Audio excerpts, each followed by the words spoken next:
Well, ladies and gentlemen, welcome to another edition, to another installment of Hashtag Fade to Black. I am your host, Donnell Alamonte Morris. Let me go ahead and add you. Hopefully, Teach is all set up, so that's the reason why I got her up the screen. Welcome. And also, Teach, you are on time. Now I'm playing. How was being 21 felt? Because she recently had a Wow. birthday, ladies and gentlemen. It was awesome. I had phone calls and well wishes for 24 hours. Mhm. And So I was a part of like the first half of that. It was surprised to see a lot of people from um was it from Tanzania, right? Tanzania, Uganda, Mm-hmm. Cameroon, Nigeria, and I was getting calls from all over. Even today, some messages were still pouring in, which we'll view a little later on in the show. Oh, most definitely. But once again, ladies and gentlemen, this topic, I've been waiting for this. We kind of talked about it last year, but let's jump into our opening statements where I'm going to start off with each and every one of y'all. All lives matter. Let's go.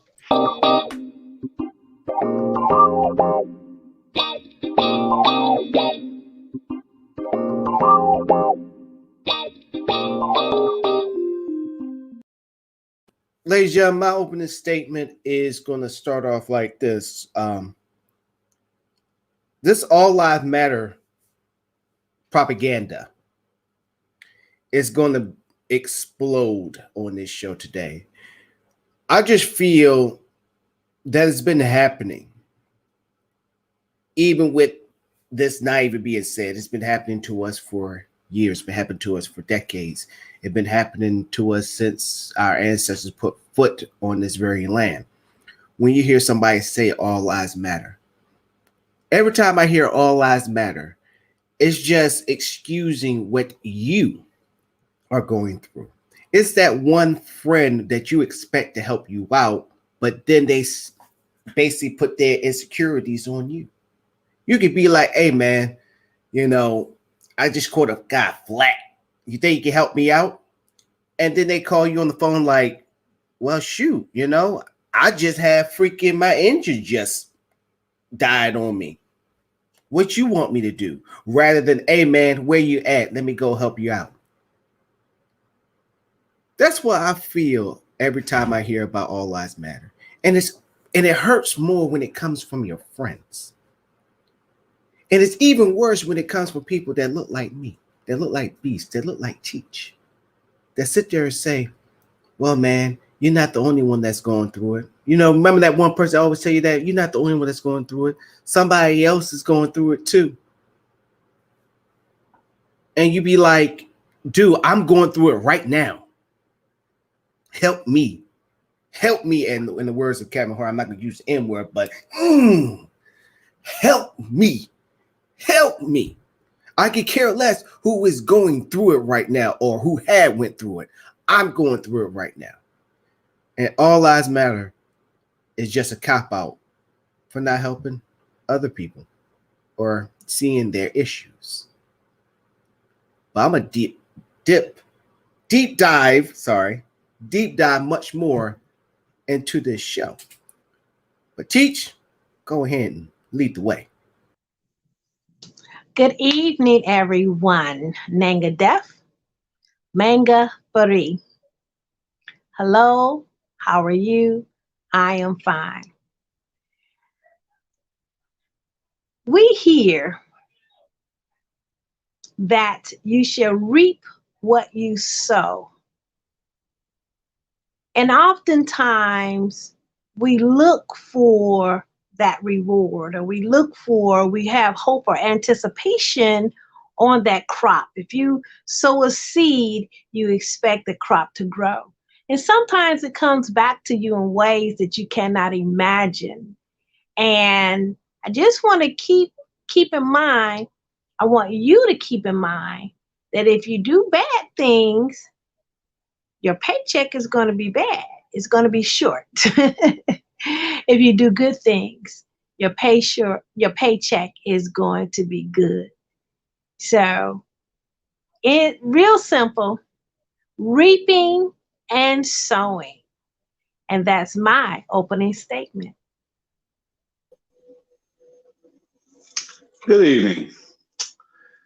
My opening statement is a salute to the former Idiot Orange 45, the first presidential candidate to be honored as the first presidential petty bitch.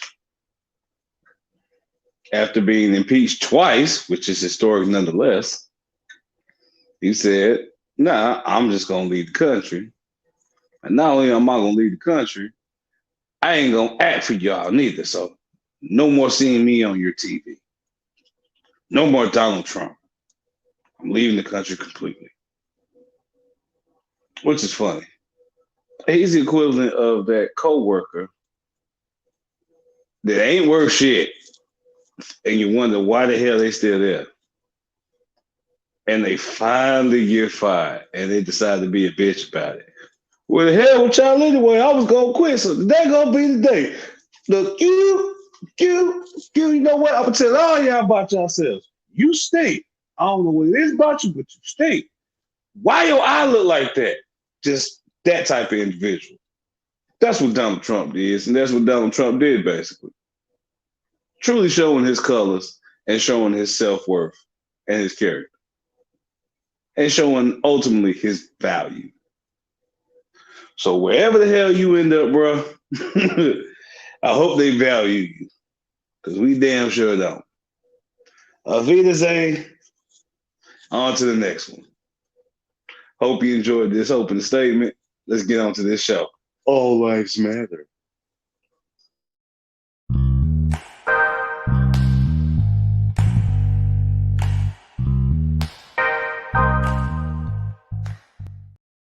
All right, before we do a deep dive into this topic, Beast, I'm gonna let you do the honors, like always, man. Please introduce our first head sponsor, Sky Zone Society. If I finally put you in. You see that visual right there? See that lovely little landscape? That is brought to you by the Vanguards of Visuals, the Haberdashery Heralds, your fashionistas of fashion, your Sotas of swag, your debonair deans of the drip. Sky Zone Society. The only individuals and organization that will get you the clothes, take the picture, and shoot a video for you. Now, what type of shopping fashion options can you do that from and do that at? Only at Sky Zone Society. You should definitely check them out. Thank you so much, Beast Johnson. That was actually by mistake how I did that. I had a setup, but you know, things happen. You got wrong with it, baby. Yeah, so I found this video right before starting the show, and I just want y'all just get a feel for what we're going to talk about and also dissecting this video. This is my first time watching it, but I watched little snippets and clips of it. So here we go. What are your thoughts on the sign, dude? I agree, because they have not done nothing for the black community at all. They're like, it's like reverse racism, and it's like it don't. All right, let me be fair. So basically, ladies and gentlemen, also Context, yeah. The sign says not all Black lives matter to Black lives. It says right there at the top, right there. Basically, that's what the sign says right here. So just give y'all the details and context before anybody be like, "Oh, you being biased." Here we go. They don't give 10 about us like that. You're saying that they're hurting their own community? Quite literally burning it down, yes. They're doing the greatest service for the black community than any organization in the history of this country. By only focusing on police shootings and ignoring the other 99.7% of black homicides, I don't think I don't see how that's completely effective. Because the other black by homicides burning down black neighborhoods.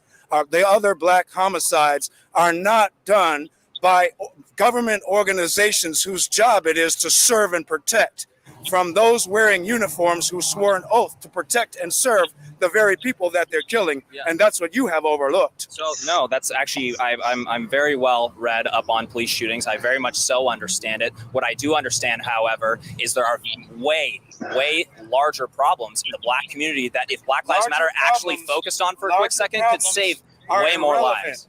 Larger problems are irrelevant. They don't care nothing about Black lives. They don't care nothing about the Black man being in the house, which I'm not racist at all. You're my brother, man. I pause love real you just quick. as much as I love You as well. You as well. Absolutely. Here we Is this go. in discussion to the movement or the organization? Because I The feel like movement and basically the organization and what they represent. I feel like there's no clear distinction with his questioning, because I'm hearing, like, my man's right here, he's probably feeling that way when it comes in respect to the organization.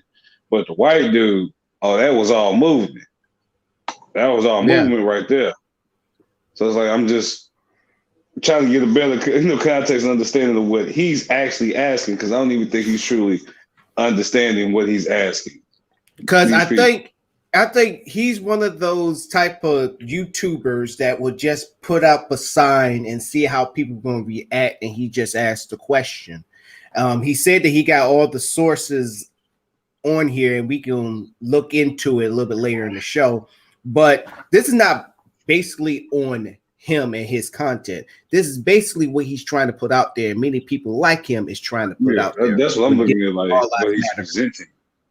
And it hurts my soul when I see somebody that look like us saying some things ignorant like that. Like, man, they don't give a damn. And, you know, who does not give a damn? Who you talking about? Because you can't be talking about your own people. You can't. And the reason why I say that, ladies and gentlemen, because people can sit there and say black on black crime, but nobody's not talking about white on white crime or Indian on Indian crime. Nobody's not talking about that. People is not understanding the causes of why do we have black on black crime. So going on that logic, what causes black on black crime? I just didn't wake up and I just saw somebody that looked like me, got the same color as me, and decide to shoot them. Is it the environment that unfortunately that we have to live in, that we try to get out of, or we get used to them, that we get into our mindset that this is survival, is either you or me? Or we just going on this logic that, you know, black on black crime. I just wake up one morning and I saw Beast Johnson and I just want to run him over with a car. Or I just want to punch Cheech in the face. No. The better question to ask about the statement is, what truly defines racial crime? Because if there's such a thing as black on black crime, then all other races should have a corresponding issue, and it may not be a severity, but there should be a number and an analytical statistic on Filipino, just like Taiwanese, Anglo, Nigerian. If that's what you're actually stating, that black people as a race have a propensity for crime against each other, well, historically speaking, all acts of violence in our culture was out of necessity, ultimately out of necessity. It was either a show of intimidation or it was like, this is my only other choice. I got to get violent with you. Mm-hmm. Talking don't work. What about you, Cheech? All crime is committed within the geographics in which it originated. If you are European and you have high crime, it's all European. If you have Asians and there's crime, it's all Asian crime. So 99.9% of crimes are committed by people that look like each other. Yeah. Exactly. And it is no singular, there's no reason for us to mentally single out Black people and their crimes. There's no reason. We talked about this earlier in the show when Alan Martin was on the show. Mm-hmm. There is no such thing as black on black crime. It was an artificial category that was created to mentally make you think that somehow or another blacks are criminal. And they commit more crimes than other people in the world. And it's not so. There's criminality in every race. The rape, the incest, the child molestation. We actually, statistically, we know it covers all races, but we know some races are more apt inclined to participate Yep. in these types of activities. So I say it. the first thing that we have to do is get rid of that label or category because it's truly non-existent. It is not. Well, let's go ahead and continue on. You're an American. Exactly. Almost every single major city in this country is seeing a massive spike in homicides, in shootings. New York, 72% increase in shooting, 30% increase in homicides. Chicago has a 55% increase in homicides, over 460 homicides this year. Black Lives Matter. I love how you throw Here's all the these issue. facts out. Yeah. Here's the issue I got with douchebags like that. Why would you not single out sad or mad or dad or any of the other singular purpose-driven organizations and movements that currently run through America and have ran through America? Why are you not attacking them? The movement is set for a singular purpose that is a high issue, just like you have St. Jude's, which was the purpose for decreasing child mortality and helping with disease prevention. Are you attacking them and say, well, y'all could be worried about adults too? Why you aren't having adults? That's their purpose. We have adult hospitals. His whole ideology is that if it's going to be stated as Black Lives Matter, that it should be addressing everything. Well, the current issue at hand right now is police brutality. So let's nip that shit in the bud first, so people can actually feel comfortable with going outside and not have to fear for their lives. And then we can actually systematically work down all the other stuff like the health, because most of that comes from fear, stress eating. I mean, Well, like you talk about like it's not doing, like nothing can be solved at one time. There's Right. an order, there's a process. And I think with him, and here's the thing that kills me when I see YouTubers like this. They sit there, they throw out these sources, they throw out these facts, these points to just everyday folks that's walking on the street. So I'm gonna ask y'all a question. When somebody come up to you and ask you, what day it is, are y'all going to, obviously you're probably going to answer like today is Tuesday, but then they're going to go on and say, what time is it? It's 3:30. Where did you park? All this stuff, and ask you all these questions. And you're like, yo, what? Was trying to make, basically what I'm saying is trying to make the person that he's asking the question, they don't know what they're talking about. They don't know, like you agreeing with this movement and you don't know nothing about them, but I got all the facts and I'm gonna sit here, I'm gonna tell you all these facts without giving the person the time to look at it, or go up to a person that knows what they're talking about, that knows the facts themselves. And that's one thing that I realized with YouTubers like this and people like this individual, that will usually go to the people that are less educated about it. They just know of it, rather than going to the organizers that knows the ins and outs of the movement or that chapter. Well, no, they go to all of them because it's machine gun. So you hitting any and everybody. Right, the ones that are not Going by truly, that those are the ones you show. knows it. The ones that are ignorant, the ones that are explosive or entertaining, those are the ones you show. Right. Go ahead, You're Tisha. not going to showcase everything. Well, it comes across as a master plan of manipulation. In that, if you see, it looks like they're on a boardwalk. It's an art fair, some type of fair going on.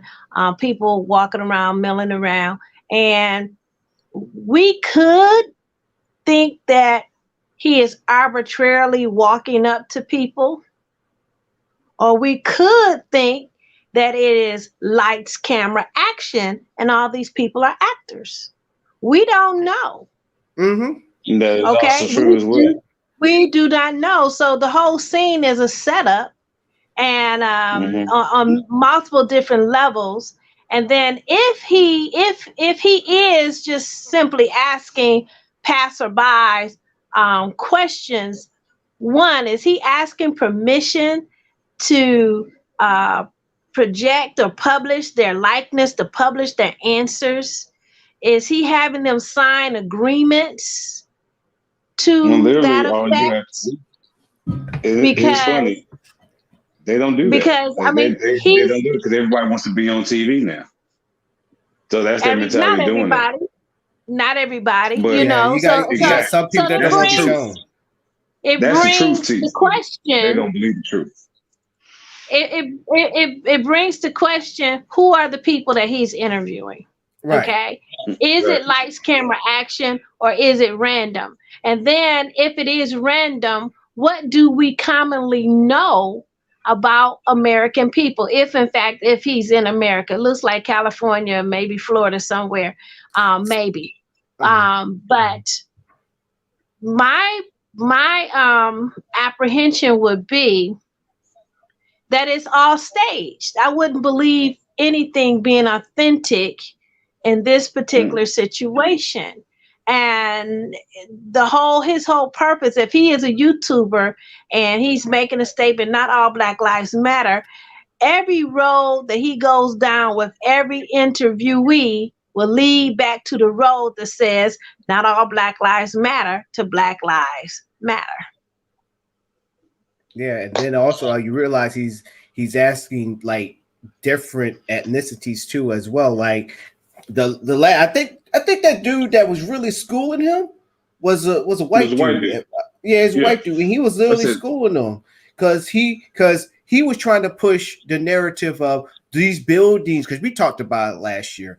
These buildings are getting burned down. These businesses and destroying everything, destroying these towns and cities. And dude was like, these people are fed up. They're angry. They're pissed off. An establishment that's supposed to protect and serve are not doing their job. How the hell do you want to react? And I think this video was from 4 years ago. I think so. And see what happened on the Capitol building. What are you gonna say about them? All the All Lives Matter movement is quiet, which I'm gonna deep dive into that too as well, because there's a brother. There was a brother who went, and one of them actually he's in prison right now, and with no bail. With no bail.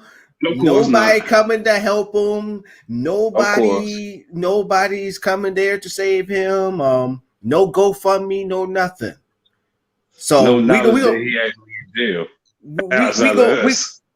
we're going to deep dive into that. We 3 minutes from the top of the hour, so let's go ahead and get a little bit of this in real quick. Is silent about that, and it's disproportionately affecting Black lives. Do you not see why I have a problem with them? Yeah, I can see what you're trying to say, but I see the main focus of Black Lives Matter as it's not an issue of, like I said already, it's not an issue of black on black crime. Like you don't see like All Lives Matter fighting for. But that's the biggest issue in the Black community. When Nipsey Hussle died, they didn't march. When these kids that are killed, let me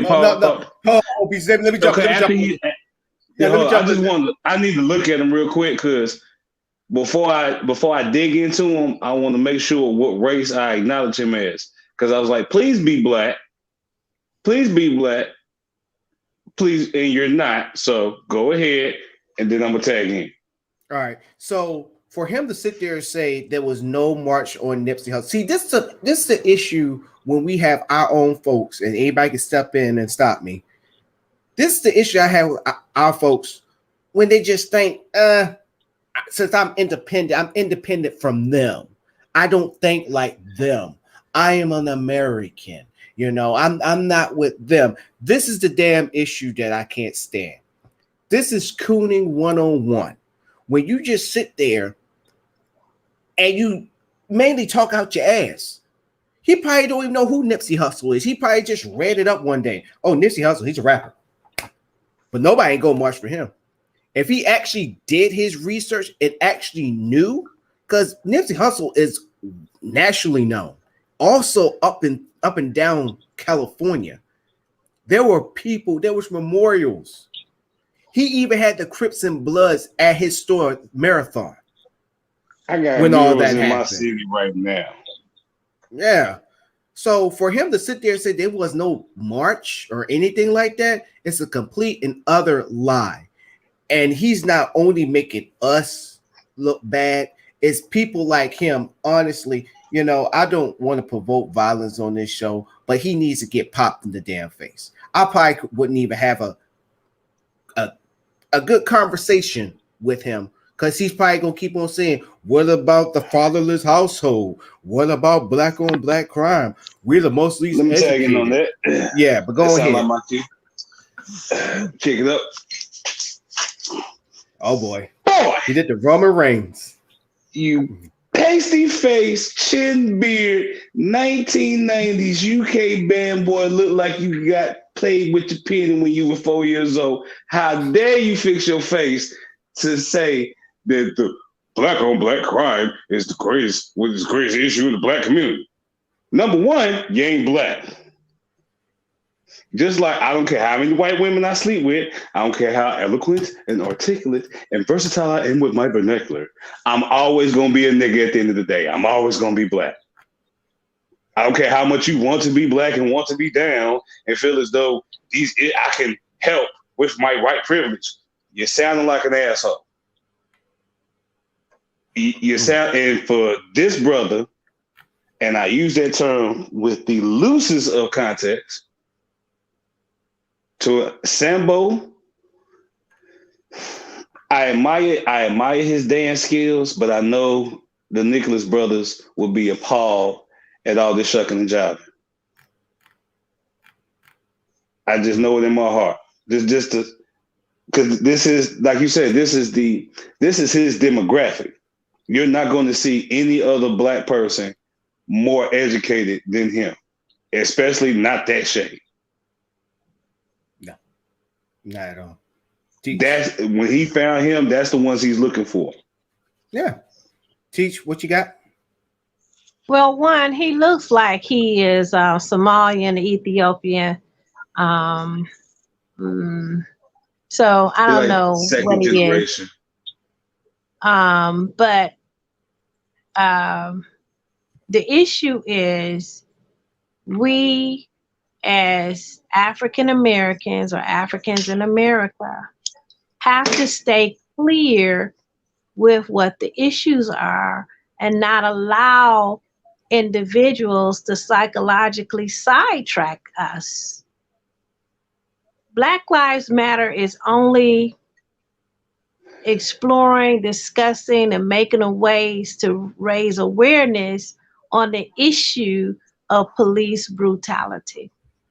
When they veer away from that issue, the conversation should shut down. We're not talking about whales. We're not talking about the orca whales today. We're talking about police brutality. We have to redirect them to the conversation. But if you are weak-minded, and you really don't have opinions of your own, anyone can easily come and manipulate you into another topic and just totally walk you away. And it seems like you walk in a straight line, but when you turn around and look back, you've made a whole 180 turn, and you're like, but I was walking straight. You know how when You they're listen teaching lazily you, to the left. yeah, well, you know how they're teaching you how to draw a straight line. When you're in elementary or first grade, I think first or second grade, or I mean first or kindergarten or first grade, they teach you how to connect a short space to keep the line straight. Because one little tiny variation, if you can keep connecting that line is no longer straight. And that's what these people are doing in these conversations. They're veering you off track. But you have to be sharp enough to say, no, we're talking about police brutality. We can cite statistics that African Americans are treated more harshly in the community by police officers. There was a 9-year-old girl that was pepper sprayed who was also handcuffed, and they said she should stop crying. She is a baby. She's a 9-year-old baby. What do you think of a grown man rough her up and mishandle her? A 14-year-old girl, police officer slam her across the room, treating her like she's a grown man, and she weighs all but 85 pounds, and he weighed 200 or 300 pounds. Okay, so we have examples that people don't think about. We have the Breonna Taylors of the world that was laying in her bed asleep, never even saw the light of day. She's dead because the police brutality. They didn't take the time to really do their homework and make sure they were at the right address. So and she was one of their own. Exactly. And they killed their own. We have to have something to fire back with instead of always wanting to agree. Agreement is nothing. It makes you look bad because it makes you look like you don't have any free thoughts of your own. Now, go ahead. That's not to say we don't have problems, but name me one race. Name one race of all the races in the world that does not have multiple problems. Name one. I'll wait. Well, on that case, I'm gonna give everybody time to think on that, and we're gonna be right back. This is we're 5 minutes from the top of the hour, but we'll be right back.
Well, ladies and gentlemen, we are back. So let's go ahead and continue on this craziness of a video. In the hands of other black people. Sequoia Turner on the left right there, and Zamar Jones down on the bottom. I hate to say it like this, but these people, man. They don't care nothing about us. You mentioned their main purpose is focusing on police shootings.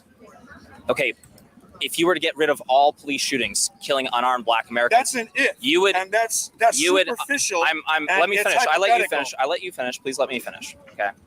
You would reduce the Black I like homicide it. rate by less than I like 1/3 of it. I like 1%. it. I like it. Although it's an issue, it's the size of an I ant drink the compared beer. to Black on Black murder in the inner city communities. But every murder counts. Why would you try to belittle an I organization don't. that tries to put a I stop don't. to it by police, who's their job to stop murder and not promote it? I have a problem with it being their only focus. You in have fact, a problem because you're not Black and don't understand racism in this country. Who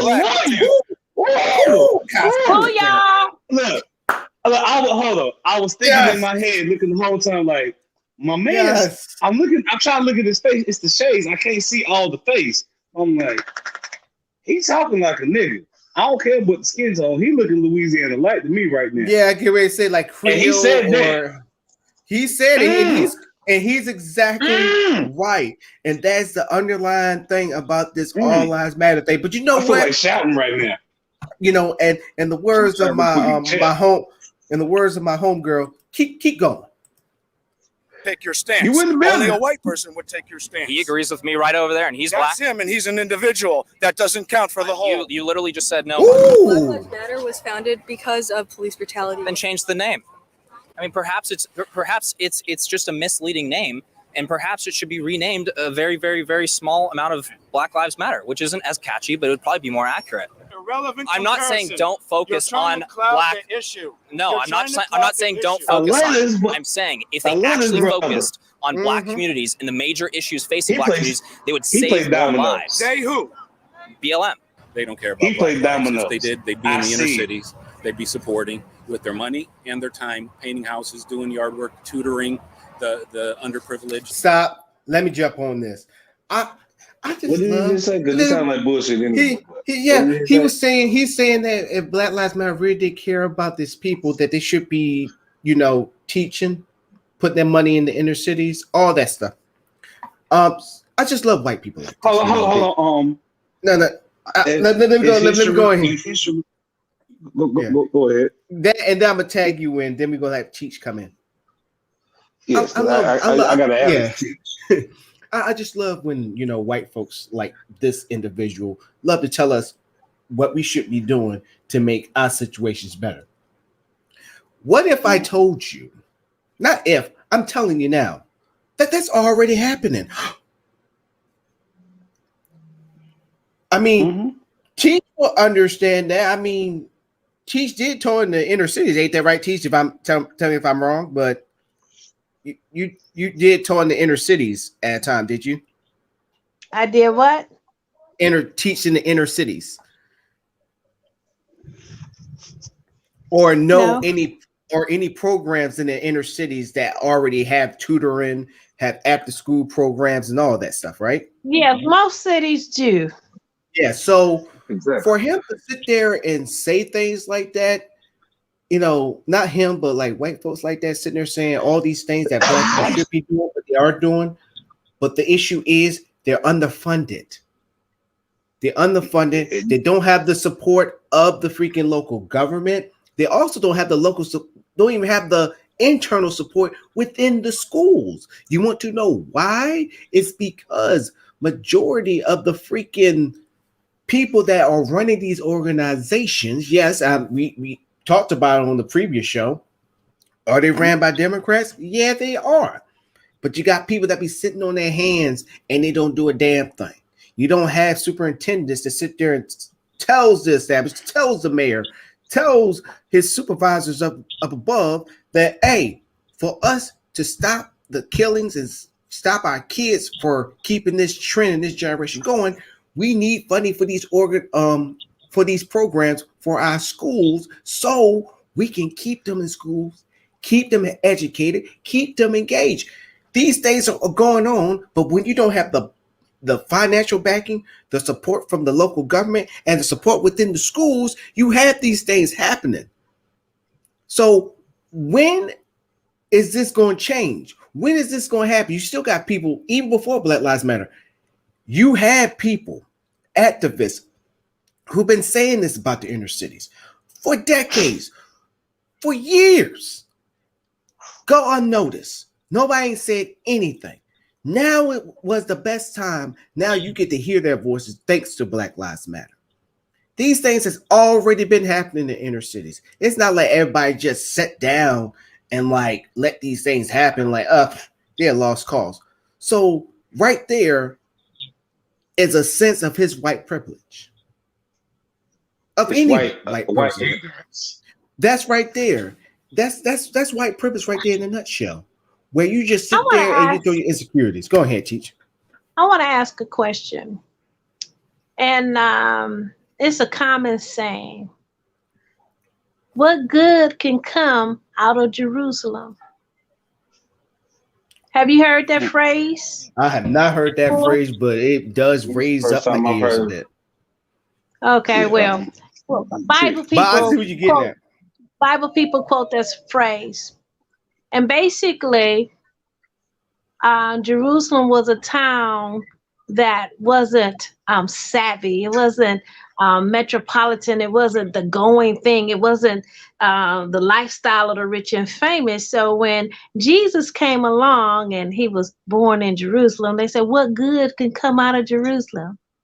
And, you know, the answer is that Jesus came up out of Jerusalem. I'm saying all that to say this.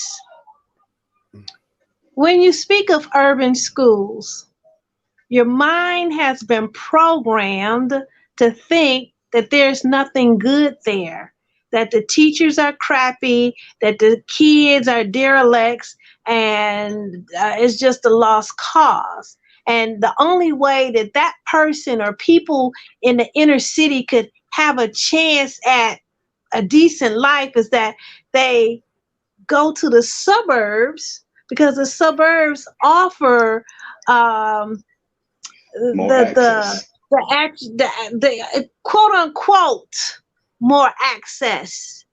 And what I'm saying is a frame of mind. If they tell you that there's nothing good in the ghetto and they create the ghetto line, they're creating this false sense of dehumanization. So every time you think of yourself as a ghetto person or urban person, you are dehumanizing yourself. Because when you cross over, quote unquote, into suburbia, where so-called crimes aren't committed, what you find is with the rich people, you have crimes that go unreported. A rich man killed his wife, he built a new house, and he poured cement on top of her. She just go missing. And it just be on TV every 10 decades. Whatever happened to Baby Jane, whatever happened to Princess Leia, she dead. Okay? Ain't So coming back. did that suburban lifestyle make him less of a criminal?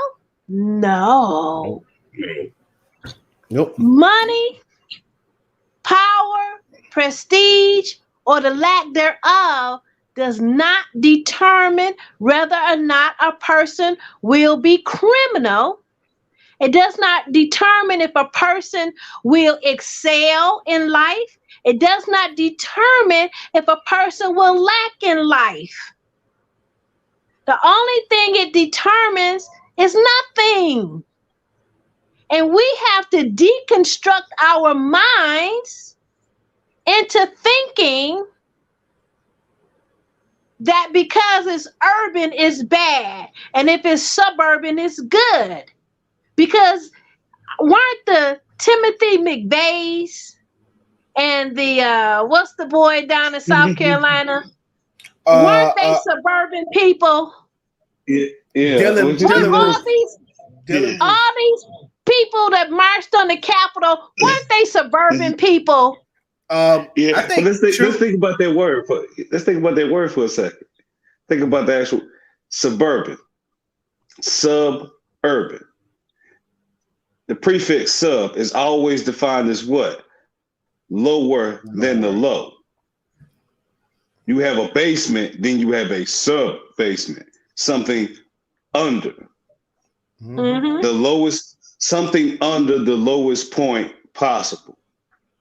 So, like, it goes back to what T's saying about the whole psychological is the psychological transference. All the evil and negative intentions and connotations that are true within white folk, they press upon us. And through a reversal of the words,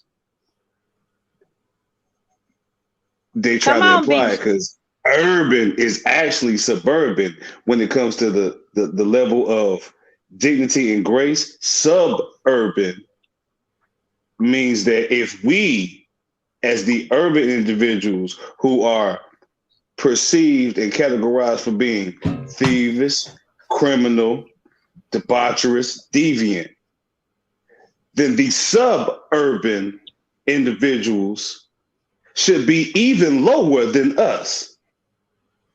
Think about it. Mm-hmm. Look at that. In plain sight, they didn't even realize that, oh, snap, we just belittling our own damn selves. No. They realized it, but that's why I said the role reversal with the wordplay. They switched the wordplay on themselves. Freaking they Jedi told their mind people suburban means good, urban is bad, but sub-basement is bad. Sub-basement is lower. That's why they always, if you ever notice, they hide and block certain information over the years that was prevalent when you were younger, but you notice that the next generation isn't quite aware of it. Or you might just want to Google it to make a reference. Like, I remember this being that, and you can't find any Google reference of it. And you think to yourself, am I just crazy? No, it's because that information is a seed, and it sparks the knowledge that truly gets you to see what's going on in this world. So, go ahead, so for this video, we have to be careful of the psychological traps. Mm-hmm. And we have to be like the football players when they're running through the tires. We have to have that agility, that sharpness, that wit to get to the left, get to the right. That footwork. Yep. Right. Balls of the feet, baby. Fancy footwork. You got to dance with him. He's orchestrating the dance. You got to dance with him. You got to stay quick-witted, quick-minded, because it's just a psychological trap. The point is, or the argument is, police brutality. Now let's talk about it. And not even, if you want to be kumbaya, not even just in the Black community. The Black community suffers it the greatest. Other communities suffer police brutality too, because police brutality just happened to be part of the job. It has become, it's part of the job. You can't separate it. So yes, let's talk about all police brutality. But it has to be an emphasis on the Black lives. But we've been here longest. Yeah, hold on to that thought, because that's going to happen on the next half of the show, because I want to dive in more on that, and also of our own that keep dragging us to as well, because they think when they agree with this individual that they are speaking the truth, when obviously they're speaking out their ass. So we're going to watch a little bit more of this, because it's actually giving me a headache just watching this. And we just been dissecting this whole entire video. So let's go ahead and continue. I would have loved to be there, because I would have just trolled his ass the whole time. No, Beast, I think you would intimidate him. He probably would have called police on you. Not because I'd have been a respectful distance, but I made sure he saw me and just like, well, what about this point? And if you call the police, it's like, I know I do fit the typical standard, but I was respectfully distant. This is a public forum. He's asking the question in a public manner. I was just putting in my 2 cents in as well, adding to the conversation. I'm sorry if he disagreed with it or found it threatening, but in no way was I approaching him in that manner. And I'm sure the original person could agree, wouldn't you? Well, if I wanted to sidetrack, I'm like, sir, where's your mask? We're in Corona right now. Where is your mask? Let's Yeah. talk about the people that's always endangering other people for not wearing their mask. Good point. Let's go ahead and continue. You know what? We And can't grasp I the didn't idea even that Black realize Lives it Matter was, is just for police brutality, this so it needs to recent be until you said that. specified down for them to understand that, because they don't have the brain capacity to understand that. I understand you're attempting to indirectly insult me, but when it comes to you're mentioning that it's about police brutality. Great. What does redistribution of wealth have to do with police brutality? Can you explain that to me? Redistribution Excuse me? of health. I mean, Of wealth. Can you explain that to me? Police brutality. Can you explain to me what free college has to do with police brutality? well, Pause. free college could help the Black community and other POCs. Sorry.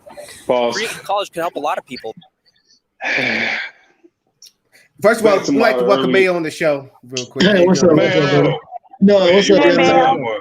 Hey, how you doing? Join the roast session. Because this little nouveau hippie has forgotten exactly what he's talking about. And he doesn't understand his own usage of words, so he's confusing himself.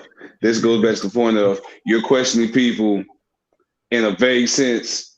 You are questioning them about the movement, but then asking them questions that are obviously more geared toward the organization. The redistribution of wealth in the college, that was more along the lines of what the organization has been addressing. And the organization has been trying to piggyback off of the movement to address further Black issues.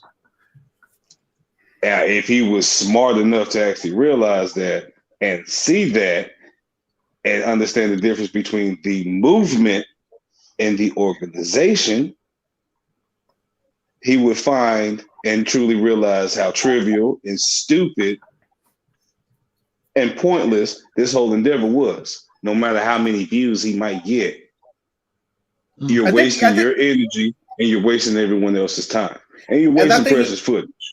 And I think he got over 2 million on here. But it's a clickbait.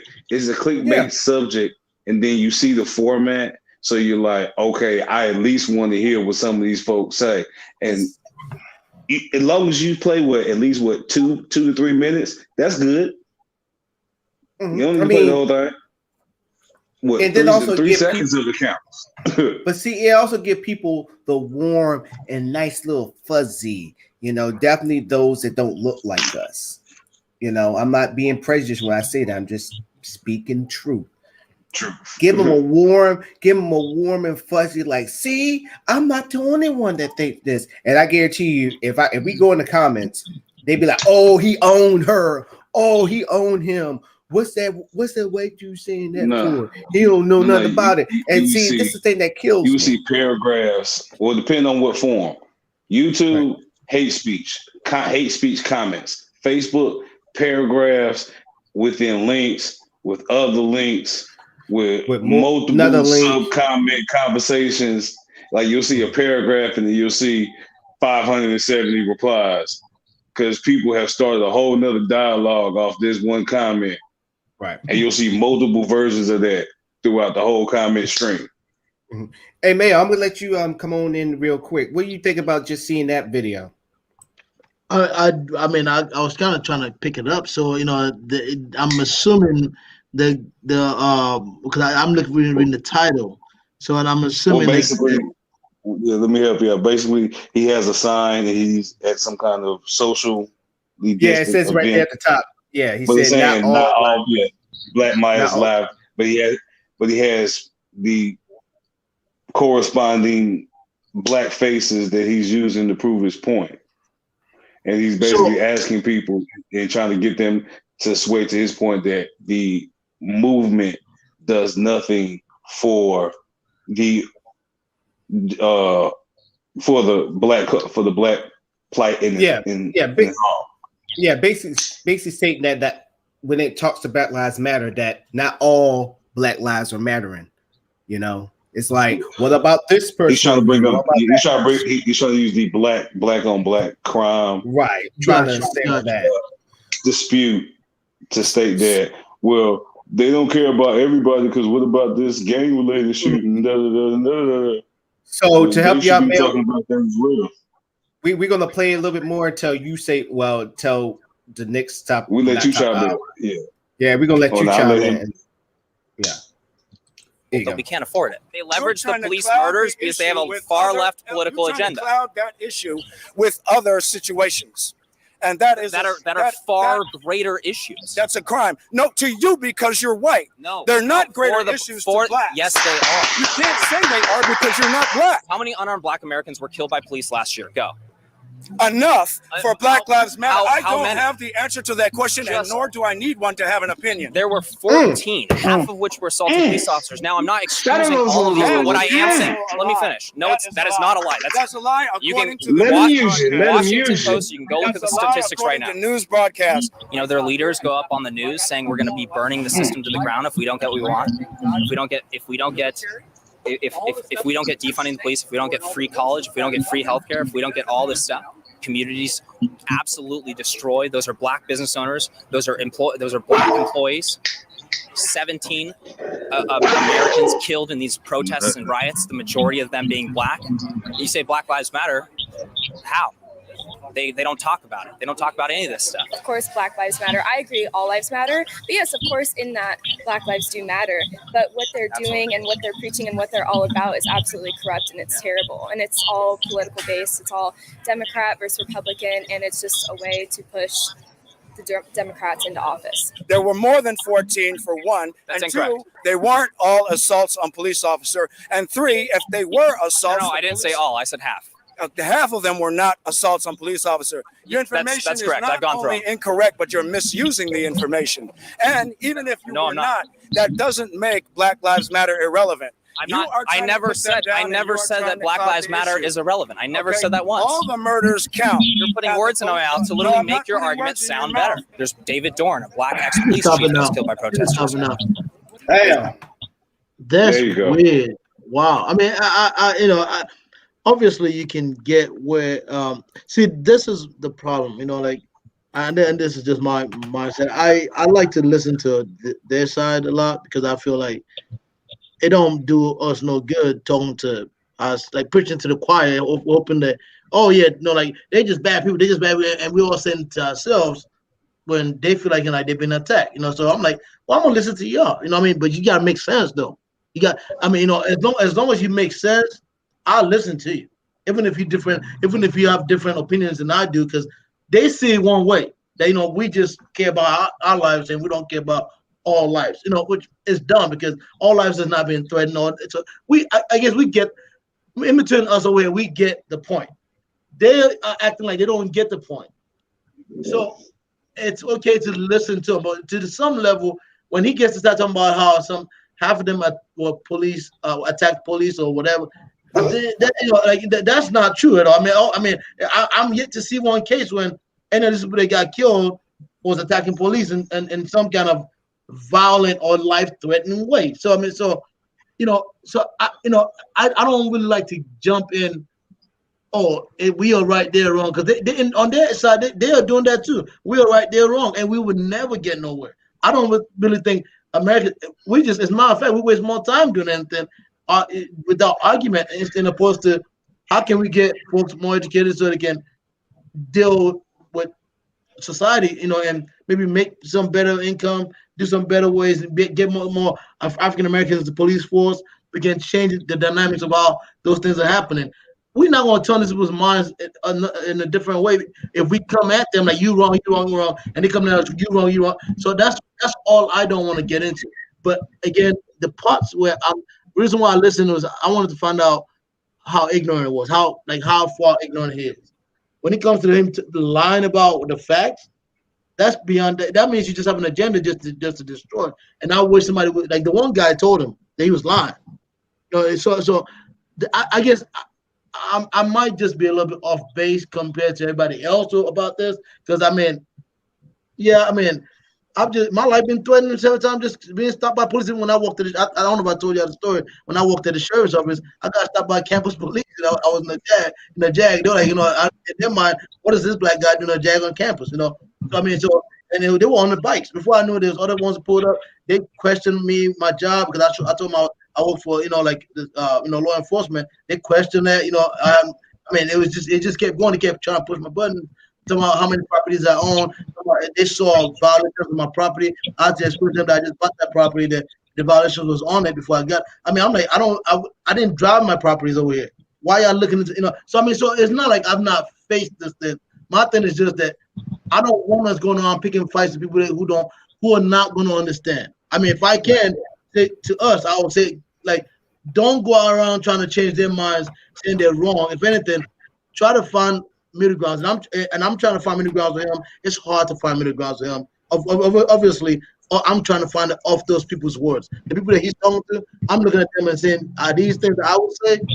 The things that I would say to him, like the one white guy or the other guy who was getting pissed off, the things that he was saying, the things that I think I would have been saying to him, and that's why I love. Mm-hmm. And I don't know if you heard earlier, we classified he's not white. He's possibly Creole, what we call Louisiana light skin. There's some Negro in him. Mm-hmm. Go ahead, teach. And even if it's not, he made his statements. But for me, the whole setup, like I said, is a setup of manipulation, just to prove his point, to get his likes, to drive his viewers up. He is pandering to his audience. And one of the things, Donnell, when you get an opportunity, take a introductory to film class or studies, and they'll tell you how films are made. Every film, no matter what it is, it has an ulterior motive, and it's going to drive a specific point home. So him putting together this video, like I said, is looking like it's random, but how do we know that these are all not part of his film production to get the very results that he wants to get? And then secondly, he's talking to random people. These people probably don't even know their last names. Yeah, and it's common in the United States for people to not be well versed in politics. Mm-hmm. They're not well versed in it. So you're going to ask random people who are not experts, really don't know what you're talking about. And like B said, he's convoluting the movement versus the movement versus the Black Lives Matter agenda. Okay, so when he starts spouting off, well, what about free education? Well, they've been giving free education to people how many years? Since 1942 with the Vietnam, not Vietnam, but the GI Bill. The GI Bill. Montgomery Okay. GI Bill. So if you're a United States citizen and you financially qualify, you're going to get free education. So how is that different for other races that reside in the United States? It does not. So he convolutes all this information to try to confuse the people who do not know. But put him in front of a panel of experts. And his argument would totally fall apart. Put him in front of someone that knows the art of debate, that knows his dance. Okay? No, and it falls apart. So for me, shows like this are meaningless. Yeah. His opinion is meaningless because he has no facts. He established himself as a master manipulator. So for me, from the very beginning, it's like if I had to rate him, he'd get a big fat 0 because he is not talking about the issue intelligently. He's not giving a pro and a con. If you ever take a debate class, the first thing they teach you in debate is that you must give the pro and the con to have a balanced argument. No matter what your opinion is, no matter which way you're weighing, you have to give pros and cons to have a balanced argument. Then there's deductive reasoning and there's inductive reasoning. He is just master manipulator. Oh, let me get this black guy, just to be belligerent and say, you know, right. Let me just get him. And if you notice, that black guy was a vendor. So the vendor, remember I told you, psychologically, you have to see what this setup is. He's a vendor. If this man is doing YouTube live and he got 2 million followers, then them 2 million people can come to that spot and buy some of his stuff. Let me say something crazy for them, just so when folks see this and be in the area, they see me like, oh, I seen dude from the YouTube video. Let me holler at him. Oh, boy, let me see what you got over here.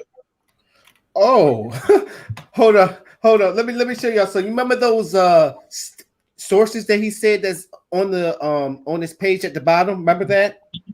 Mm-hmm. This is why I just clicked on it. I want y'all to take a look. See.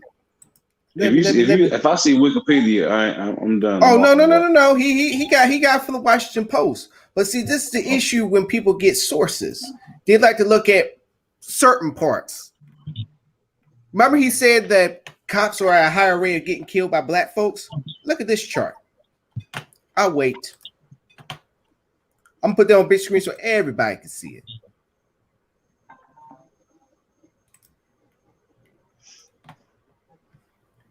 So what happened to this part? Or as we would say, that part.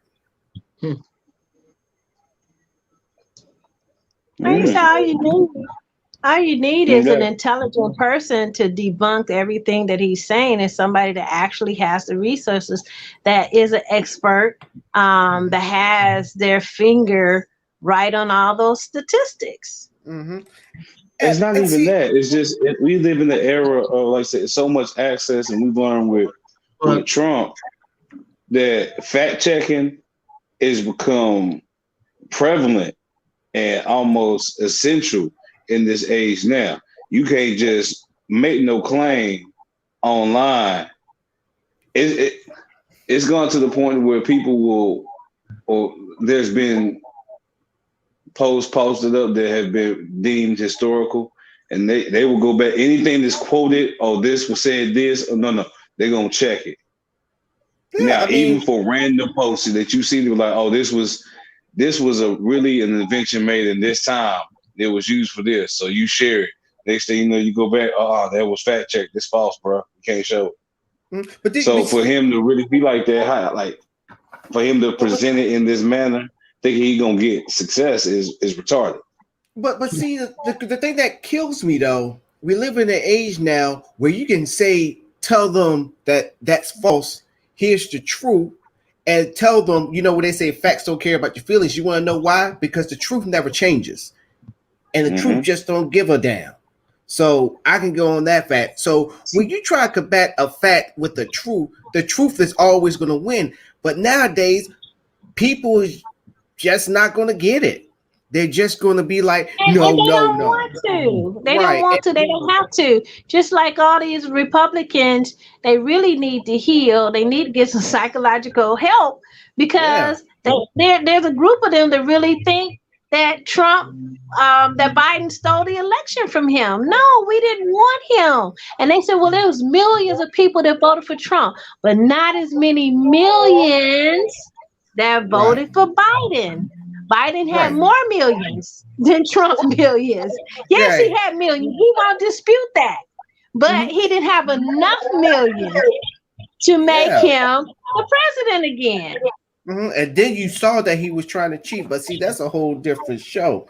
But yeah, the point is, ladies and gentlemen, when the truth is right there in your face, you can go on here and put makeup on it, put a wig on it, take it out to eat. You can call the truth fake news all you want to, but the truth is the truth, and nothing changes the truth.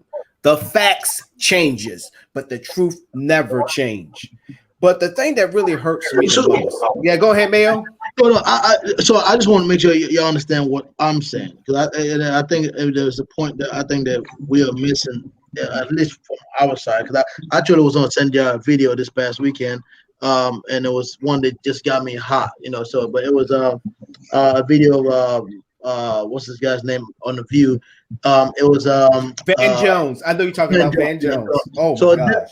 that really upset me, because, you know, like, the man was appointed as Obama's. He was a secretary for maybe a month or two before he gave up his seat because he was getting so much heat from Republicans.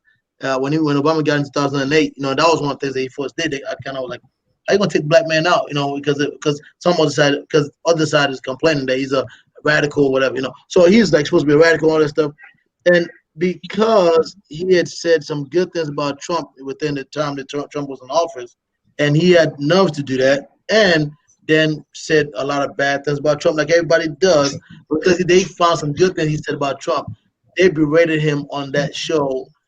So the part that I really did not like is noticing that the people that were talking bad about him and treating him like a dog on that show, or Hispanic, white, Joy Behar and all this thing, and maybe a sister, and I'm looking like, it's not even the fact that maybe they're not black. It's not that, because I think black people are racist to black people too. I mean, even the ones that claim that they, on our side, whatever our side is, it just struck me hard that there's this popular America and everybody just strives so much to be on that side that, and I don't really think that it's much of in depth into how much they love the idea of equality for black people. This is just my reading of it. I think it's just this is what's popular.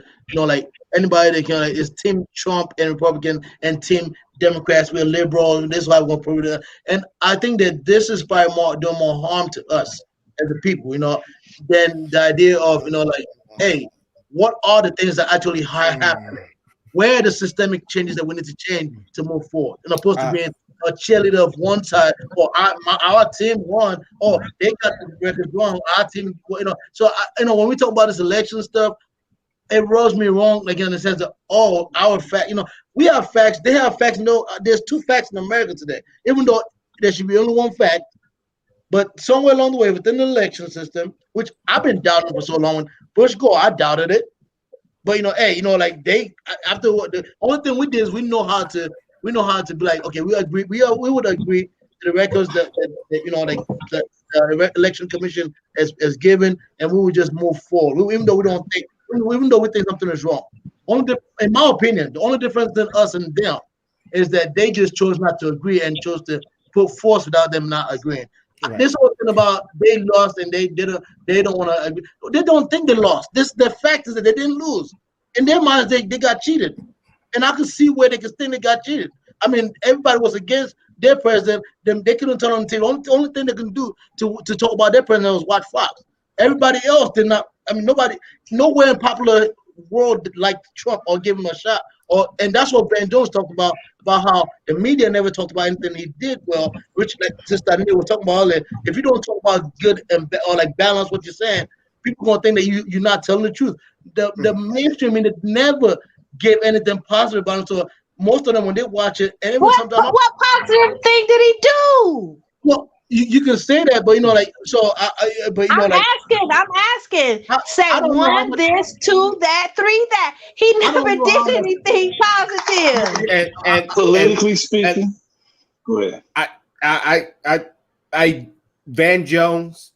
I understand. Look, I like Van Jones, but even before that, the View interview, I was flaky when he went to that Clara. I mean that CPAC convention with all those conservatives, and he said the things that he said because the First Step Act got approved, and I'm sitting there like, dude, why are you going to be at a place that don't like you? Number one, because I remember there was like Trump. He said Trump did all these things. I see these two white women sitting there saying, "Come join us, come join us." And he's sitting there laughing it up and all that stuff, and didn't realize he was the only chocolate chip of a sea of milk. I have been very flaky ever since he went there and he started saying the things. So, like I always say on this show, when you put yourself out there on Jump Street, you deserve everything that comes at you. So when the View came at him, he deserved it. He deserved. Would you say that? Would you say that as someone like someone that we love, like Obama, that put himself on Jump Street and run for president? I say that for anybody. And those assholes are having some signs that go back to Africa and all that. Would you say? I mean, because you're out there, don't mean you got to be attacked in a bad way. Well, but see, this is the thing. I agree with you, Mel. I agree with you on that. You don't have to be attacked. But you get in the ring, you got to be ready to dance. Right. And that's what I'm saying. Because America is a cruel place. America is cruel. They thrive off of being cruel. They thrive off of cancel culture. They thrive off of making you look bad. Right. They thrive off of it. We know that we have to know the nation that we live in and the blood that flows through the veins. Right. This is not a nice nation. They're not going to treat you nice. We are bullies. As a collective, we are bullies. I'm not trying to not be there. That's why And see, thing is, I like Van Jones, but he was being pretty flaky during the Trump days. Like, he was really stepping off what he was believing in when he came to the First Step Act. Like, the First Step Act was going to end all of police brutality. It was going to end all of incarceration. There's one thing. So, first of all, I don't know if Trump was, and I probably did that because he claims that the things he did for what's called criminal justice reform. I thought the only thing that he did was to release that one sister, and he just claimed Well, but hold on. But he said he did more than that, and his supporters say he did more than that. I got to do my research and find out if he did more than that. If he did, give him credit for it. I just don't worry. I'm a respectable hater. Because that's nothing compared to all the things he could have done. So but I just don't like when people don't give people credit because they don't like somebody. And so Van Jones, for him to have this is what pissed me off, right? So the fact that I feel like we are now telling a black man that he has no right to independent thinking unless he thinks the way the popular black community is supposed to think. I don't never buy into that. I don't care who you are. I mean, even Clarence Thomas, as sellout as you can't sell out better than Clarence Thomas. If he says that this is how I came to my biases against black people, whatever, I still have to love him for the fact that he has that. First of all, he's black. Number two, he has the right to think the way he wants to think. That's part of the freedom that I want for him. I can't say I want freedom for black people, then also want to suppress their minds, make their mind think the way I think. That is bigotry. I'm not going to call Trump a bigot and be a bigot too. And him or anybody that's doing bigotry. The idea that you treat somebody wrong because of the way they think. Bigotry. So we called all these people bigots, and all this stuff because of what they're doing. Then because of what they're thinking, we are treating them bad on top of that because they're doing something bad. We are being sucked into that disease, is what I'm saying. So I don't understand how we allow ourselves to be so into it. Like, and maybe I nearly just said it's the culture of America. We gotta beat somebody down when we get. Okay.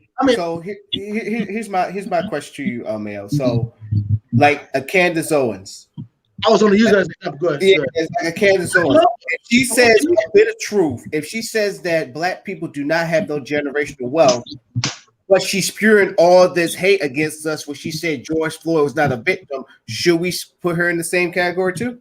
I love her for who she is, my brother. I cannot, and that's one thing that they count against Van Jones. Hold on. Everybody can, if they want, come. So I think Van Jones handled it well. Number one, I just feel like as somebody in the room who feels like if I ever see something that I think is wrong, I gotta speak up. That's where I start getting mad. Like I wish I could have stood up and said, "My brother, stand strong. I'm gonna stand behind you." Because you could think whatever you want, even if you think that I shouldn't have a right, as long as you ain't shooting me, or you ain't stabbing me because you don't think I should have a right. You have a right to that thought process as a human being. You don't have to be, oh, you black, oh, you gotta think the way that Joe Biden wants you to think. Like if you ain't voting for me, you ain't black. Whatever. That stuff bothers me to the core. We cannot make people that look like us think like us. We can only show them like, hey, brother, look at this stats. Like these are you should probably be more on this side. And if they don't want to believe that, it's the freedom of thinking. There's nothing as big as that. Let me ask everybody a question. How many people got stimulus money? I ain't got mine yet. I'm not done the first one yet. Okay. All right. I'm a black man in America. How many people have filed their income taxes this year? How many people have filed their income taxes? That's why I haven't done it yet. I haven't got my last WC. Newsflash. Newsflash. I think I just heard People about are this finding too. this out when they file their income tax. It clearly asks you, did you receive the first or second stimulus? You ask yes or no, whatever have you. In my case, the answer was yes. And so they say, since you got your stimulus money, we offset that against whatever refund you thought you might be getting, and you're going to get zero because you got it in advance. Yes. I told people that last year. See, Yeah, it I was don't already believe set it. up from the jump. No, for real. It was Oh, set wow. like, it was set up like that from Wow. the jump. That the stimulus money from last year, once they did the extension, that was going to be pretty much your tax check, your tax income deduction. Now on the flip end, if you answer no and say no, you have not received a stimulus check or either one, and you are entitled to a tax return, then that stimulus money is added onto your original tax Yeah, right. benefit. Mm. No. Wow. So Okay. it's like, Okay, look, hold on, Tease. I got to pull a nigga move right here. This how I know it's true. White man in my job told me about it. Said it happened to his son. Said he set it up himself. So you know when white folk do it when it comes to money, you gotta take it. You gotta believe it.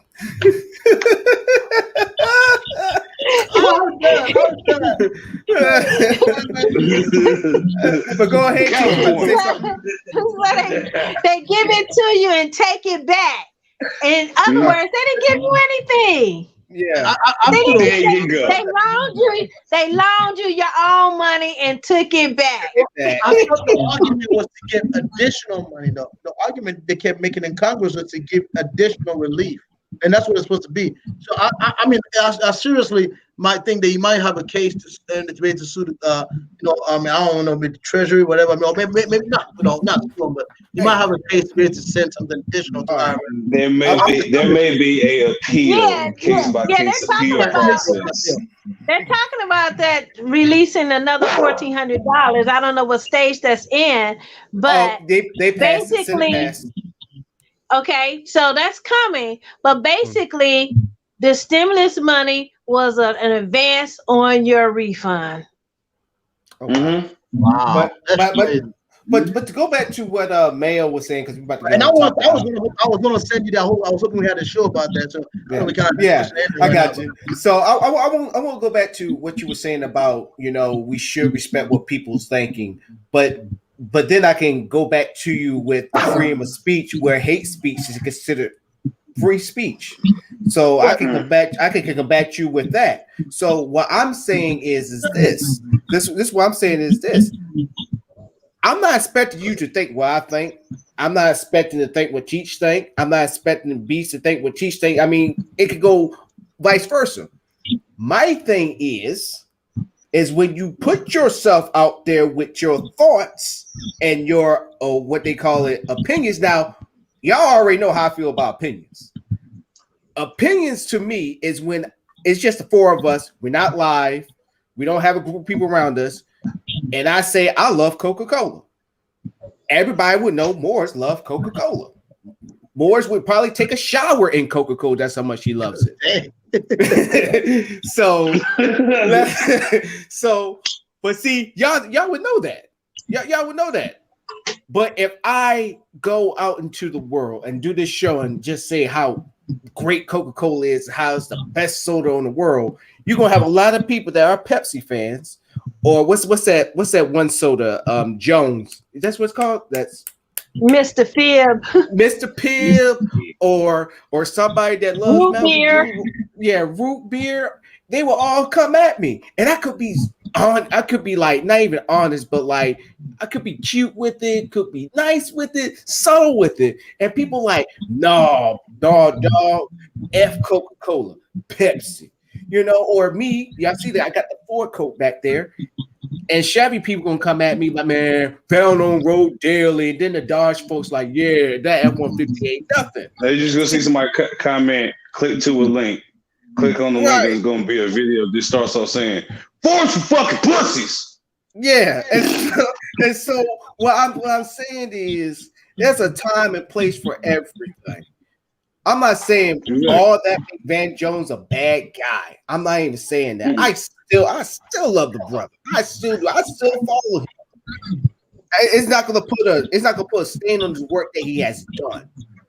But for him to just go for, this is just me, to him to go overzealous and say that, you know, I'm happy that Trump did this and and then not to mention you go into a place that people like you is not seen as equal unless you speak in their language. Because when you go with that event that he went to, they don't talk about black issues. They would have black people there, but only talking their same language in their own lingo. So for him to go there and then having people sitting there telling him, I still can see those two white women tell him, come on, come join us. Come just join us. And him sitting there just laughing, just giggling it up. I would feel totally uncomfortable in that environment. And I've been in environments like that before. But hey, I mean, W.E.B. Du Bois wrote in 1906, how do I reconcile my dual consciousness? One, of being a Negro, and two, of being an American. And that's the duality that we face every day. In his situation, he was facing that. I mean, you know, he's in that circle to always check or recheck his duality. And for some of us, male or female, some of us give up that duality. And we choose to assimilate. I agree with Mayo in the diversity of our voices because we do not have that one single experience. But I also agree and understand with Donnell that if we have a cause, we can't water down that cause. We have to know what our issues are, where we stand, and how we're going to stand at any given moment on our issues, because some places can take us back and not forward. And another person's or another race's forward is backwards for us. And then this is why I say we're not created equal. We're not going to see things the same, and we're not going to process it the same. We're not going to go about it the same way, and we're going to get different results. So we have to allow for that diversity, but in that diversity, we have to remember who we are and how we're going. Every step, every decision that you make is either going to propel you forward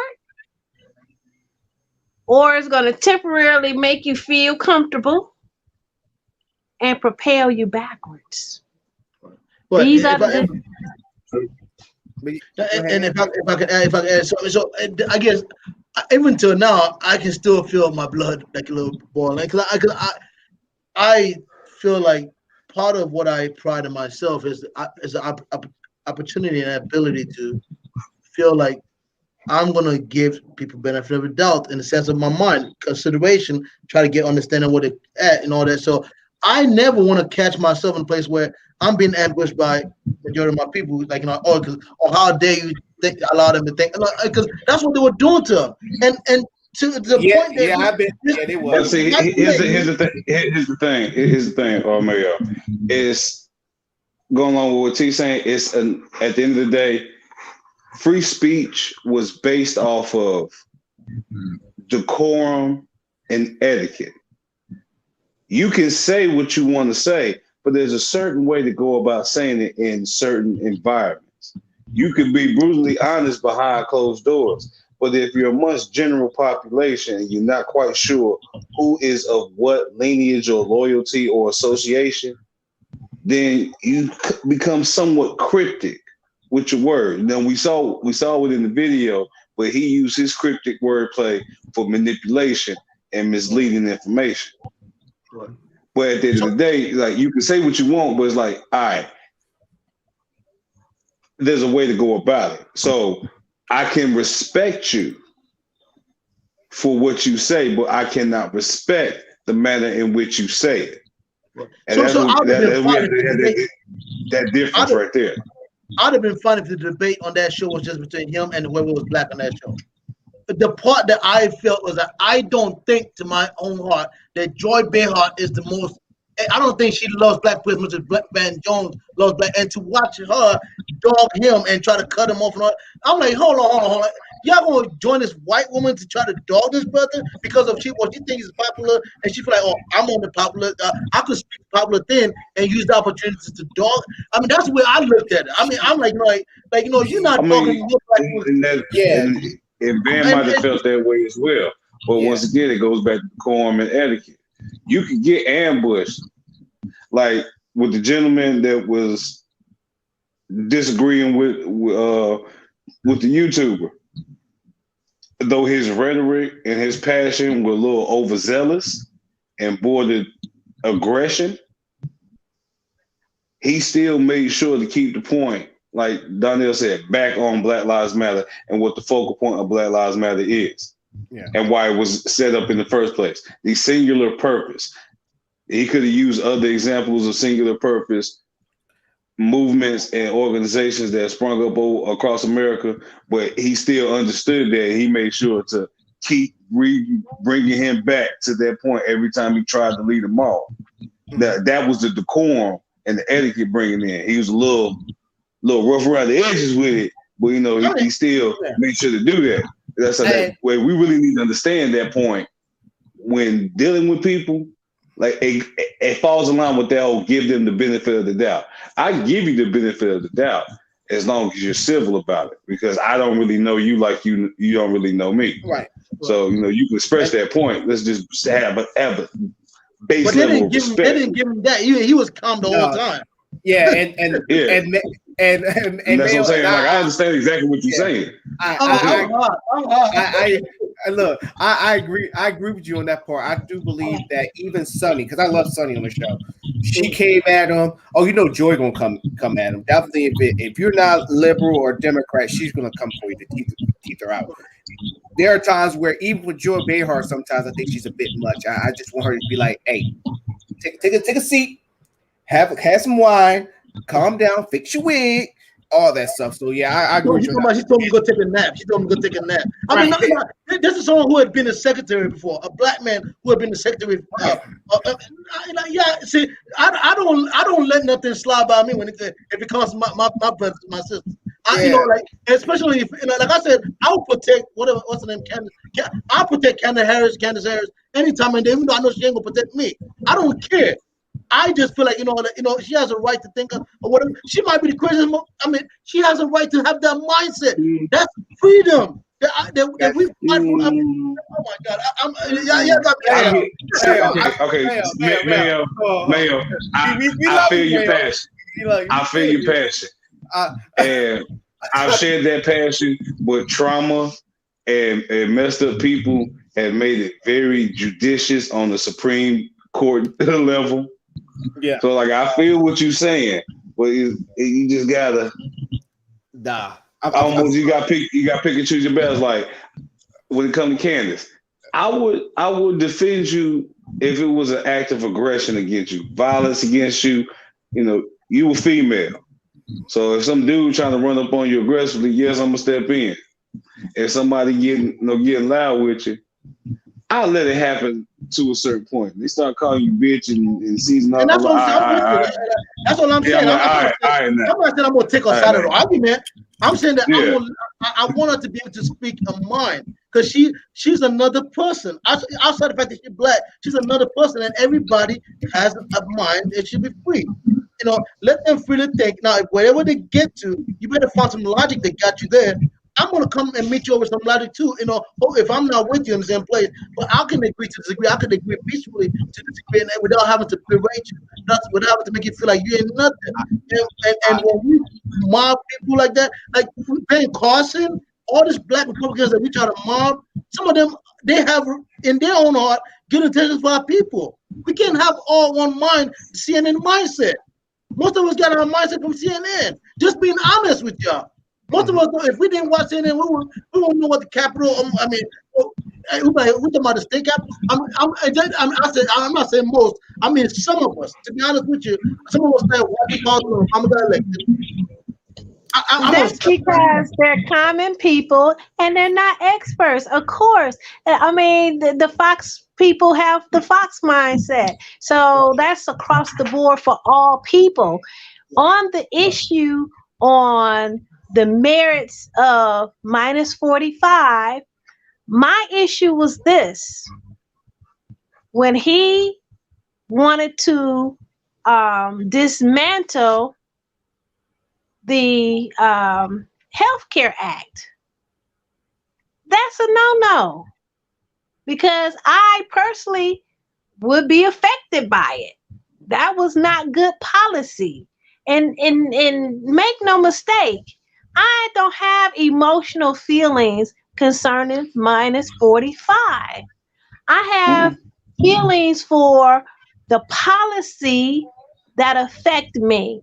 And the policies that were good for me, he was hell-bent on removing them from my life. That's where I had issue. It's when I say name one good policy, just name one that's benefit the people. Well, the I things don't know any. The things that he read up was the criminal reform. Like, and I don't know if it's fact. This is what Ben, not Ben. What's the brother when they got attacked? Ben Jones. Ben Jones, like the criminal justice reform. The fact that 45 was the only one out of the modern president that never started wars in a sense of foreign policy, never started a war. And for me that's a big deal. I'm a peace activist, so I ain't gonna lie, it's a big deal. So now those two things out of 1,000 things where like 999 was bad. All I'm saying is to mention those two things as much as you mentioned 999.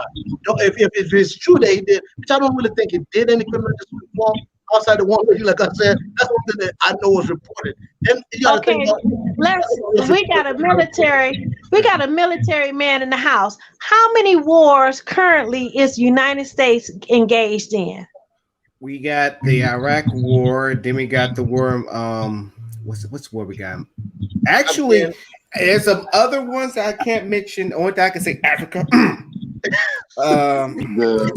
No. He just answered that question without answering the question. Okay. The fact that he said, "I don't know," we got so many wars going on in America that even our own military personnel aren't sure where or what they exactly fight. That's my point. It was a good my thing point is he's the only one that's not started. Yeah. Okay. So he didn't start that. He didn't start any new wars. But okay. So list which ones he ended. Well, he said he was trying to bring folks back from Afghanistan. I don't know if he ever did. He did attempt. He attempted, but then he reneged on it. I remember that article on the Army Times. I remember that. So at the end of the day, saying I'm a holler at the girl ain't gonna work. So at the end of the day, I'm a holler and turn my back, they don't work. Okay. Can you say it was an accomplishment that he did not go to war, or situations just presented themselves that he didn't go to war? So you think that all this 4 years, the way our military industrial complex is, and how we want to go to war all the time, you think that they didn't approach him any times like, let's see if we can attack? I believe that he's been approached many times just because he's such a problem child for everybody, including the folks who are on top and the folks at the bottom. He probably just feel like I'm going to do this. I want to popular within the crazy folks who are in the country. I really think that he was trying to popular within those folks. That's why he didn't do it. Which to me, again, it's a big issue. So, and like I said, it's 1 out of 99 or whatever.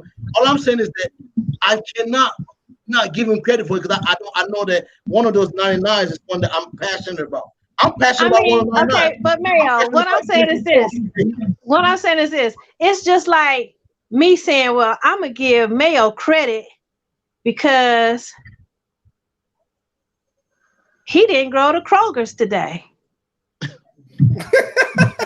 funny. That's why. I miss Kroger. I'm gonna give him credit because he didn't go to Kroger's. That's meaningless. That's meaningless.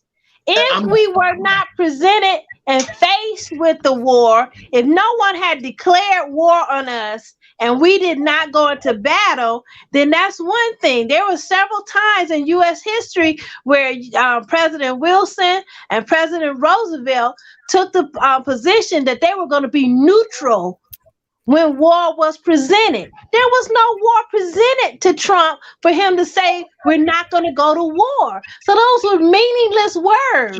So that's not true, because there was a war that was presented to him, but I knew, and everybody was praying that he better not do anything.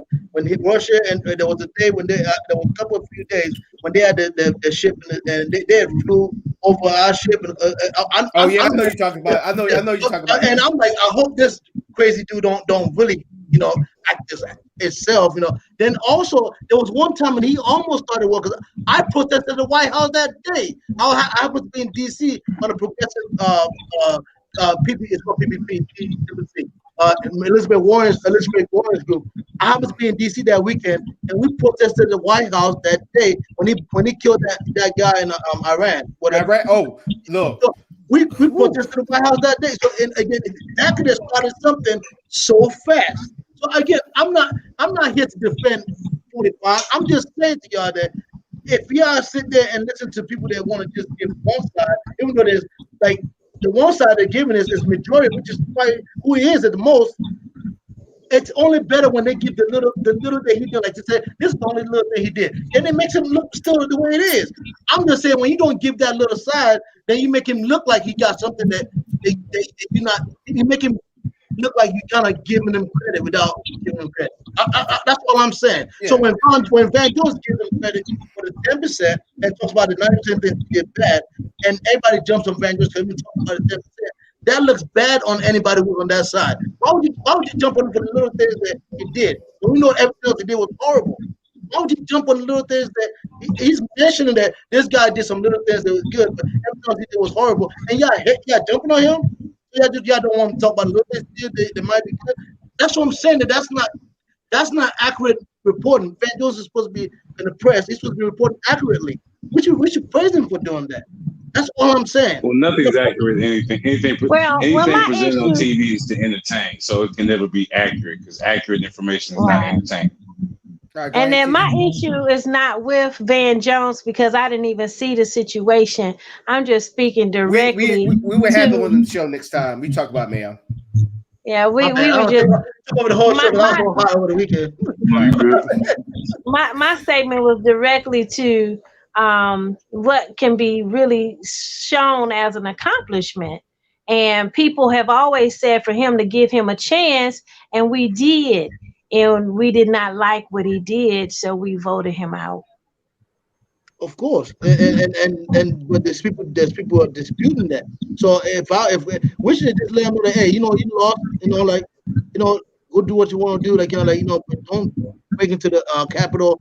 We'll let y'all go. I mean, the idea that we coming after that for the book in the Capitol, all this partisan fight, it doesn't make anything. And plus, it's time that we can be fixing stuff in Black people's life, opposed to trying to fight. Oh, we're gonna go get that congressman out of this. We're gonna go impeach Trump. This is all time. Our clock is ticking till 2022. If they take back the House on 2022, there's no excuse for us. We should be working right now to ask folks who were elected get everything you can get for us. It's just wasted time. Everything. I agree. Yeah. I've been saying that on the show for the long. I've been saying this on the show for the longest time. You got a lot. You still got a lot of the Black conscious movement. Like I was just watching the one show that I have on here, the Black Authority. He's still saying, "What has Biden gotten for y'all? What has he done?" And I was writing on his thing, but I was sitting there, I was telling them, I was like, "What have you done? Did you talk to your local politicians and told them about the issues that you have in your community? Did you do this? Did you do that?" And he's sitting there and he have these callers because he wanting to have a Biden and Harris supporter come on the call. he had a caller that was on the right path, but he started talking nonsense. But see, I agree with that, Mayo, wholeheartedly. This is the best time for everybody, well, us Black folks, to get together our agenda, our solutions, and send it to them and tell them, hey, if we don't get this, we're going to vote your ass out. And with that, we had so much of a great conversation. I forgot the little segments and stuff. So we will wait the whole day tomorrow and jump impeachment. But yeah, got you. So we're just going to give our final points, and then we're going to jump into the segments. And Teach will go first, and I'm trying to hurry this up real quick. So 5 statements. Let's start off with Beast. Final statements on this. We need to educate ourselves and really be mindful of words and how people are using their words to paint a certain picture and portrait for you to get you to see what they want to see. And we need to be really, really mindful and discernible about what's being said to us and decipher the true intention of those words. Mayo. Yeah, I just I forgot which Bob Marley song that talks about, many songs talk about freedom of the mind, but there's one in particular that when the line talks about freedom of the mind, and I think that there's nothing in life as much as we were shackled, and I even think about Africa today and the Caribbean countries, most of them. It is that slavery of the mind is still working over on our people. And I wish that most of our people in the diaspora, Africa and Caribbean had as much of a free mind as some of our people here, as the WWEB poets type, as the scholars that we have, to be able to say things that might be popular or unpopular, because they just have that freedom of the mind that they can think freely. And when we find people that think like that might be against us or with us or whatever, celebrate the fact that they can think freely first. Engage them, try to find ways that we can find common ground, then walk towards what we disagree on, and see where we can come back to the middle. It's important that we celebrate freedom of the mind. It's so rare to see people are free in the mind. Folks always want to do what's popular, what they think everybody else is thinking that we should be doing. That's what folks want to do. I love seeing people who think different and think freely. So that's my thing. Teach. I think we have to deconstruct and not be so easily manipulated. We should know our issues and how to articulate our issues and how to stand on our issues. Because as we've seen, like I said, that whole setup was a master manipulation. And he's throwing out information that seemed like fact. You heard it before, but is it really associated with what we're talking about? And if you're not sharp, you can get caught up in the web. And I think it's important for everyone to know where they stand on each and every issue. And don't be afraid of the mental gymnastics. Be ready to tangle. Be ready to tangle, because all of it is a mind game. All of it is a mind game, but you have to deconstruct the game. And I go back to football, basketball. You got to know defense. You got to know offense in order to be successful on whichever end that you find yourself. You got to know it. Now, I have to ask this question. When you're playing defense, do you give offense the benefit of the doubt, or do you play offense to the best of your ability? If you play offense, do you give the defense the benefit of the doubt, or do you play offense to the best of your ability? Great question, Chiefs. Great question. My quick final point, and then we're gonna jump in. First of all, thank our 2 sponsors. I forgot to shout out Real Chairboy Popcorn Stroll at the bottom 12, and got some brand new flavors. They got the Hurricane Popcorn out. Get your bag today. And if you're local in the community, go to Kent, ladies and gentlemen. Try their hot dogs, the What Up Dog and the Po Po. Oh my gosh, great, love it. And then also Sky Zone Society. Don't forget, they got some scented candles. Got some very unique names to them. So go ahead and check them out. So real quick, for everybody who still believe that all lives matter, within all lives matter, it got Black lives, right? So Black lives matter too. So if you got Black friends that are going through this mess, see if they need your help. Don't sit there and put another situation. Oh, well, they got other people in Somalia is going through this situation too. And for those who believe that Black lives matter, no matter if you're Black or white, and you have somebody that's telling you that's supposed to be your friend, I'm here to tell you they're not your friend. Keep it pushing, keep it moving. All right, so let's go ahead and hit up into Beast's community. Got both of y'all got 5 minutes. Just gonna put that 5 minutes. We're gonna go overtime. Just gonna let y'all know 5 minutes for each of y'all. So let's go ahead and jump right on in. But first, you up, Beast. Let's go ahead and travel in this community.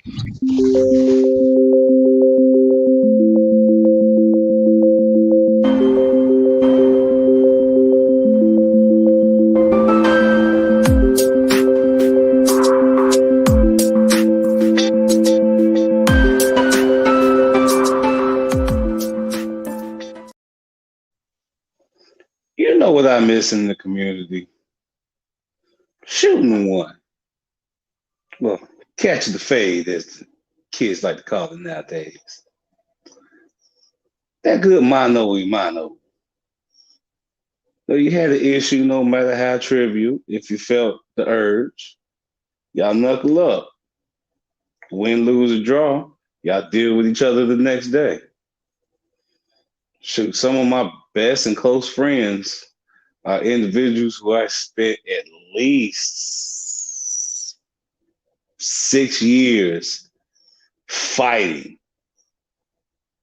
any chance we had at home, on the playground, at school, on the bus. It didn't matter. If me and them had an issue, we fought. I fought every kid in my neighborhood from the time I was 5 in kindergarten until I moved out of there when I was 10. And most of those kids were older than me. But those same kids are now grown folk, and we are some of the closest and dearest friends. Hell, I'm even godfather to some of their kids. That's the power of shooting one. You see your limitations.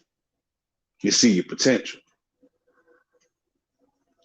You learn, no matter whether you win or lose. But most importantly, you fucking live. And you learn what really justifies taking a person's life. But not everything's worth killing somebody.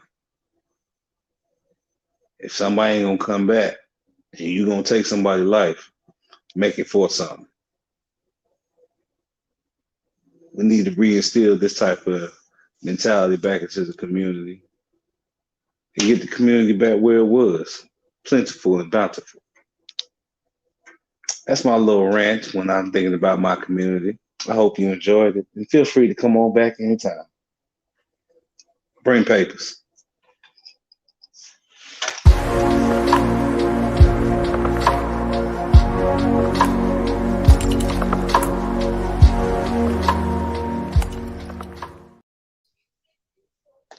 Good evening. Yamalala.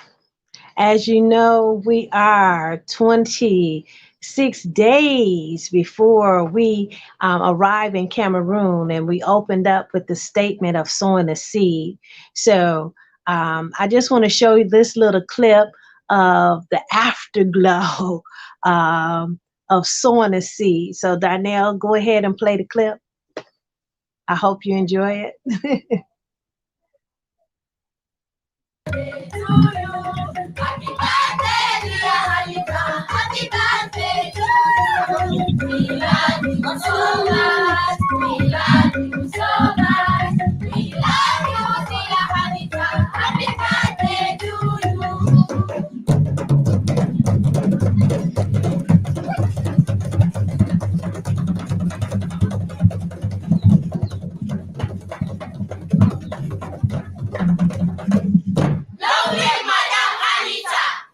birthday to you. Happy birthday to you. Happy birthday, dear. So the children are waiting. They're happy. They're excited. We're on our way to Cameroon, and I just want to thank each and every one of you who supported me, supported the African Roots and Heritage Foundation in meeting our goals. And guess what I have? I have the tablets. So I want to thank you. They came in today. I still have another shipment of them coming in. We were able to get 25 tablets. We had one sponsor come on board that really took us over the top of what we were asking for. So we were able to get more equipment. And so this is sowing that seed. You go, you sow the seed into the people to uplift, motivate, inspire them. And when the call went out for them to create a birthday greeting for myself, they went into overdrive. I've gotten over 35 videos, I believe in total, which I had to make 2 big, huge videos.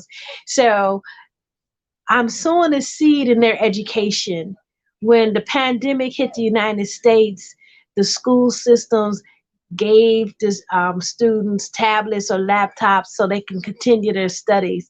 In Cameroon, they didn't have such a system. When they shut down, the students just had to go home. So our effort was that because we're in this pandemic, to give these students these tablets that they may be able to continue their education and stay competitive in this world. So this is our global community service that we're performing with the African Roots and Heritage Foundation in Cameroon next month, and we're counting down the days to go. And again, I just want to simply say thank you, thank you, thank you, thank you, and thank you for all of the donations and the love and support. And you can see the students are excited and they're ready for our arrival. Good night. All right, ladies and gentlemen, that will do it for us. I just want to have my panel members just wait just a little bit after the show. But other than that, we all have to go. As for Anita Joe, aka T. Speech Johnson, and Mayo, and me as your gracious host, Donna Monte Morris, we will be back on Wednesday. Y'all have a good one. Thank y'all for tuning in. All right, y'all later. It's real. While y'all still here, we gotta go. Bye.